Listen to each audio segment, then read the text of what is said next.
Ուգարք համայնքի հրդեհը տանիքից զրկեց 6 ընտանիքի, հրդեհը բռնկվել է ուշ երեկոյան եւ արագ տարածվել, քանի որ տունը փայտաշեն էր։ Դեպքի վայրում հրդեհաշիջման աշխատանքներ էին իրականացնում Լոռու մարզային փրկարարական վարչության 4 մարտական հաշվարկ։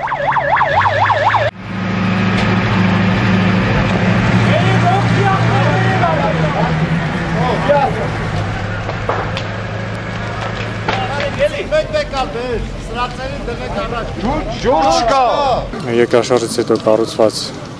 փայտաշեն ինքնաշեն տնակ, որը բավականին դժվար է եղել հրդեհը մարել։ Հրդեհը դժվարությամբ մարվեց, մնացին միայն մոխիրն ու քարե պատերը։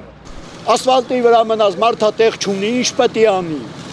Այսօր առավոտյան արդեն խոշոր հրդեհի հետևանքով անօթևան մնացած ընտանիքների հարցը Լոռու մարզպետարանի աշխատանքային խորհրդակցության օրակարգում էր։ Լոռու մարզպետի որոշմամբ առաջիկա 3 ամսվա համար բնակարաններ կվարձեն ընտանիքների ժամանակավոր կացարանի հարցը լուծելու համար։ Դեպքի մասին այլ մանրամասներ տեղ կգտնեն մոլորակ լրատվականի առաջիկա թողարկումներում։